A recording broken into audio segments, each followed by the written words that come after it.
గౌరవ సభాపతి, గౌరవ ముఖ్యమంత్రి వర్యులు, గౌరవ ఉప ముఖ్యమంత్రి వర్యులు, గౌరవ సహచర మంత్రివర్గ సభ్యులు, గౌరవ సభ్యులందరికీ నా హృదయపూర్వక నమస్కారాలు. స్వేదముతో భూమిని సేద్యం చేసి జీవనానికి అన్నం ప్రసాదించే రైతన్నకు నా వందనాలు. దేశానికి ఆహార భద్రతను అందిస్తూ అహర్నిశలు శ్రమించే రైతన్నలకు హృదయపూర్వక నమస్కారాలు అర్పిస్తూ మూడవసారి వ్యవసాయ బడ్జెట్ను ఈ గౌరవ సభలో ప్రవేశపెట్టే అవకాశాన్ని కల్పించిన గౌరవ ముఖ్యమంత్రి శ్రీ నారా చంద్రబాబు నాయుడు గారికి నా కృతజ్ఞతలు తెలియజేస్తున్నాను. వ్యవసాయ ప్రధానమైన మన రాష్ట్రంలో 62% జనాభా వ్యవసాయం అనుబంధ కార్యకలాపాలపై ఆధారపడి ఉన్నారు. వ్యవసాయం లాభసాటిగా మారితేనే గ్రామీణ ఆర్థిక వ్యవస్థ బలపడుతుంది. గ్రామీణ ఆర్థిక వ్యవస్థ బలంగా ఉంటేనే రాష్ట్రం ఆర్థికంగా సుభిక్షంగా ఉంటుంది. రాష్ట్ర ఆర్థిక సౌధానికి మూల స్తంభంగా నిలిచిన వ్యవసాయ రంగాన్ని మరింత పటిష్టం చేసి రైతును రాజుగా నిలబెట్టాలనే సంకల్పంతో గౌరవ ముఖ్యమంత్రి శ్రీ గారి నాయకత్వంలో ఎన్డీఏ ప్రభుత్వంలో వ్యవసాయ అనుబంధ శాఖలు మరింత పురోగతి సాధిస్తున్నాయి. యువత వ్యవసాయం వైపు మరలాలి అంటే వ్యవసాయం లాభదాయ వృత్తిగా మారాలి. రైతును రాజుగా చేయడానికి గౌరవ ముఖ్యమంత్రి గారు రైతన్న మీకోసం కార్యక్రమాన్ని ప్రారంభించారు. ఇందులో పంచసూత్రాలైన నీటి భద్రత, డిమాండ్ ఆధారిత పంటలు, అగ్రిటెక్, ఫుడ్ ప్రాసెసింగ్, ప్రభుత్వం నుంచి మద్దతు అనే అంశాలకి అధిక ప్రాధాన్యత కల్పించి రైతు సంక్షేమం కోసం ప్రభుత్వం కట్టుబడి పనిచేస్తుంది. అందుకు ఆంధ్రప్రదేశ్ ప్రభుత్వం స్వర్ణాంధ్ర 2047 సాధన కోసం రూపొందించినటువంటి 10 సూత్రాల్లో వ్యవసాయ రంగానికి సంబంధించి ఫార్మర్ అగ్రిటెక్ ముఖ్యమైనటువంటి సూత్రం ఉంది. Deep technology, artificial intelligence, internets of things, drones, robotics, ఉపగ్రహ ఆధారిత వ్యవస్థల వంటి ఆధునిక సాంకేతికల ద్వారా వ్యవసాయాన్ని లాభసాయకంగా మార్చడానికి అధిక ఆదాయ రంగంగా తీర్చిదిద్దేందుకు గౌరవ ముఖ్యమంత్రి గారు దిశానిర్దేశం చేస్తున్నారు. ఆహారపు అలవాట్లలో వచ్చిన మార్పుల ఆధారంగా డిమాండ్ ఆధారిత పంటలను రైతులు సాగు చేసేలా తగు చర్యలు తీసుకోవాలని ఆదేశించారు. ఒకప్పుడు ప్రజలకి 3 పూట్ల తిండి దొరికితే చాలు ఆ ప్రభుత్వాలు అత్యంత ప్రభావవంతమైనటువంటి ప్రభుత్వాలుగా భావించబడేవి. కానీ నేడు అంతకు మించి మన విజనరీ సీఎం గారు పురుగు మందులు, ఎరువుల అవశేషాలు లేని అధిక పోషక విలువలు కలిగిన పంటలను సాగు చేసి ప్రధాన లక్ష్యంతో వ్యవసాయ రంగాన్ని నడిపించడం జరుగుతుంది. అందుకు ప్రకృతి వ్యవసాయం, డిజిటల్ పద్ధతులు పాటించడం, సాంప్రదాయ పంటల నుంచి అధిక ఆదాయం చేకూర్చే పంటల సాగు వైపు పంటలను మార్పిడి ప్రోత్సహించడం, పండిన పంటలకు గిట్టుబాటు ధర కల్పించడం, పంట కోత అనంతర నష్టాలను తగ్గించడం, తద్వారా అధిక విలువలు జోడించడం ఈ ప్రభుత్వం యొక్క ప్రాధాన్యతలుగా స్వీకరించాం. రైతు కన్నీరు దేశానికి అవమానమని దాశరథి గారు చేతికి వచ్చే పంటను కాపాడుకోవడానికి చినుకు కోసం రైతు ఆకాశం వైపు ఆశగా చూసే దౌర్భాగ్యం పోవాలి. వ్యవసాయం ఋతుపవనాలతో జోదమనే నాడును పోవాలి. అందుకు మా విజనరీ సీఎం గారు ముందు చూపుతో అటు స్థిరమైన సాగునీటి సౌకర్యాలు కల్పనకు మరియు బిందు సేద్యంపై ప్రత్యేక దృష్టి సారించారు. పోలవరం, పట్టిసీమ, హంద్రీనెవ, ఉందరాంధ్ర సుజల స్రవంతి, వంశధార నాగావళి అనుసంధానం, తోటపల్లి మహేంద్ర తనయ, చింతలపూడి ఎత్తిపోతల పథకం, వంశధార పేజ్ 1 and 2, శ్రీశైలం, ధవళేశ్వరం గేట్లు పునరుద్ధరణ, వెలుగొండ, తారక రామ సాగర తీర్థం వంటి ప్రాజెక్టులు పూర్తి చేసి ప్రతి ఎకరానికి సాగునీరు అందించేందుకు చర్యలు తీసుకుంటున్నాం. ఆంధ్రప్రదేశ్ రాష్ట్రం GSDP 17,62,350 కోట్ల రూపాయలు 2025-26 మొదటి ముందస్తు అంచనా ప్రస్తుత ధరలో నమోదు కాగా వ్యవసాయ రంగం వాటా 33.2%తో 5,39,454 కోట్ల రూపాయలు అందించింది. భారతదేశం యొక్క వ్యవసాయ రంగం వృద్ధి రేటు 0.80% కాగా మన ప్రభుత్వం తీసుకున్న చర్యల వలన మన రాష్ట్ర వ్యవసాయ రంగం వృద్ధి రేటు 7.83%గా నమోదయ్యింది. దేశ వ్యవసాయ రంగం ఉత్పత్తిలో ఆంధ్రప్రదేశ్ రాష్ట్ర వాటా 10% అని గర్వంగా తెలియజేస్తున్నాను.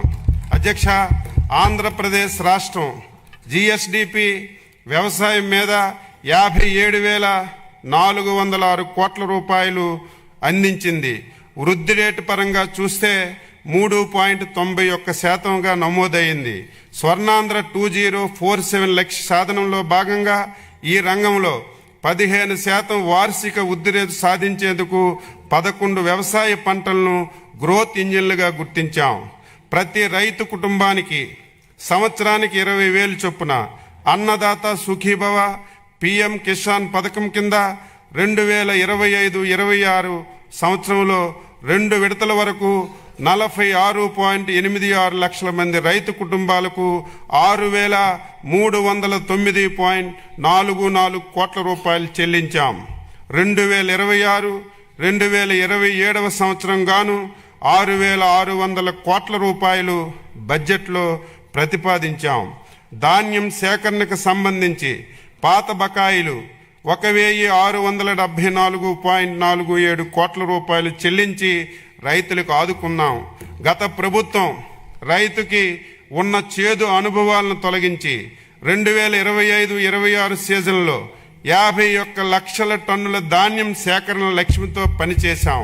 11/2/2026 నాటికి 10,571 కోట్ల రూపాయలు 7,31,957 మంది రైతుల ఖాతాల్లో జమ చేశాం. అందులో 55% డబ్బులు 8 గంటల లోపే వేశాం. 38% డబ్బులు 8 నుంచి 24 గంటల్లో జమ చేశాం. రైతన్న మీకోసం కార్యక్రమంలో రైతుకి ఆదాయం పెంచేలా రైతు సేవా కేంద్రం స్థాయిలో ప్రస్తుతం రబీ, రాబోయే ఖరీఫ్, రబీ 3 సీజన్లకు పంట ప్రణాళికను తయారు చేసి అమలు చేయడం జరుగుతుంది. కృష్ణా గోదావరి డెల్టాలో ఖరీఫ్ సాగు కాలానికి ముందుగా తీసుకురావడానికి ప్రయత్నిస్తున్నాం. దీనికి రైతులు సహకారం అవసరం. తద్వారా కోతకాలంలో పంటలు తుఫాను బారి నుంచి రక్షించబడతాయి. భూసారాన్ని అంచనా వేయడానికి 6 లక్షల భూసార పరీక్ష పత్రాలను పంపిణీ చేశాం. 1,250 మెట్రిక్ టన్నులు సూక్ష్మ పోషకాలను ఉచితంగా సరఫరా చేశాం. పొలం పిలుస్తుంది కార్యక్రమం ద్వారా 18 లక్షల మంది రైతులకు విస్తరణ సేవలు అందించాం. ఇప్పటి వరకు 310 కోట్ల రూపాయలు పెట్టుబడి రాయితీ కింద రైతులకు చెల్లించాం. వ్యవసాయ యాంత్రీకరణలో భాగంగా 50% రాయితీతో 136.62 కోట్ల రూపాయలు విలువైన వ్యవసాయ యంత్రాలను సరఫరా చేస్తున్నాం. 80% రాయితీతో 90.4 కోట్ల రూపాయలతో 1,130 కిసాన్ డ్రోన్ కేంద్రాలను ఏర్పాటు చేస్తున్నాం. ఏపీఏఐ ఎంఎస్ 2.0 యాప్ ద్వారా వ్యవసాయ యంత్ర పరికరాలను అద్దె ప్రాతిపదికన రైతులే స్వయంగా పొందే అవకాశం కల్పించాం. 2026-27 బడ్జెట్లో వ్యవసాయ యాంత్రీకరణకు 139.65 కోట్ల రూపాయలు ప్రతిపాదించాం. గత సంవత్సరం 182 కోట్ల రూపాయల రాయితీతో నాణ్యమైనటువంటి విత్తనాలు పంపిణీ చేశాం. 2026-27 సంవత్సరంలో విత్తన రాయితీకి 240 కోట్ల రూపాయలు ప్రతిపాదించాం. 2025-26లో 37.53 లక్షల మెట్రిక్ టన్నులు ఎరువులు సరఫరా చేయగా 2026-27లో ఎరువులు బఫర్ స్టాక్ నిర్వహణ గురించి 40 కోట్ల రూపాయలు ప్రతిపాదించాం. రసాయన ఎరువుల వినియోగాన్ని తగ్గిస్తూ సేంద్రియ ఎరువుల వాడకాన్ని ప్రోత్సహిస్తున్నాం. ఇంటిగ్రేటెడ్ అగ్రి ల్యాబుల నిర్వహణకు 4.66 కోట్ల రూపాయలను ప్రతిపాదించాం. వరి పంట దిగుబడిని శాస్త్రీయంగా అంచనా వేయడానికి ఉపగ్రహ సాంకేతిక సాయంతో ఎస్టెక్ విధానాన్ని రాష్ట్రంలో 10 జిల్లాల్లో అమలు చేస్తున్నాం. 2026-27లో పంటల బీమా పథకం అమలు కొరకు 250 కోట్ల రూపాయలని ప్రతిపాదించాం. 8,489 రైతు సేవా కేంద్రాల నిర్వహణకు 2026-27లో 15.68 కోట్ల రూపాయలను ప్రతిపాదించాం. వడ్డీ లేని రుణాల పథకానికి 250 కోట్ల రూపాయలు ప్రతిపాదించాం. స్మార్ట్ అండ్ ప్రెసిషన్ అగ్రికల్చర్ ఈ పంట యాప్లో తీసుకువచ్చినటువంటి కొత్త ఫీచర్ల ద్వారా రైతు తమకు తామే పంట నమోదు చేసుకోవడానికి, ధృవీకరించుకోవడానికి, ఫిర్యాదులు చేయడానికి అవకాశాన్ని కల్పించాం. భవిష్యత్తులో రైతులకు సంబంధించిన అన్ని పథకాలను పారదర్శకంగా అందించడానికి ప్రతి రైతుకు ఫార్మర్ రిజిస్ట్రీ ద్వారా ఒక విశిష్ట గుర్తింపు సంఖ్యను ఇస్తున్నాం.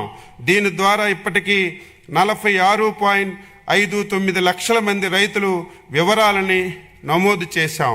పంటల ఆరోగ్య పర్యవేక్షణలో భాగంగా 40 లక్షల రైతులకు పంట దశలో చీడపీడల హెచ్చరికలు, వాతావరణ సూచనలు మరియు నివారణ చర్యలపై 5 కోట్ల SMSలు పంపి పంట నష్టాన్ని తగ్గించడంలో సహకరించాం.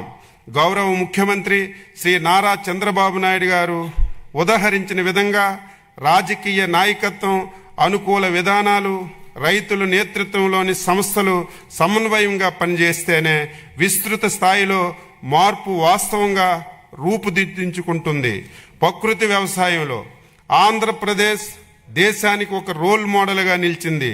పురుగు మందులు, ఎరువుల అవశేషాలు లేని అధిక పోషకాహార విలువలు కలిగిన ఆహార ధాన్యాలను అందించడానికి, రైతు అధిక ఆదాయం కల్పించడానికి ప్రకృతి వ్యవసాయాన్ని గత దశాబ్ద కాలంగా మన ప్రభుత్వం ప్రోత్సహిస్తూ వస్తుంది.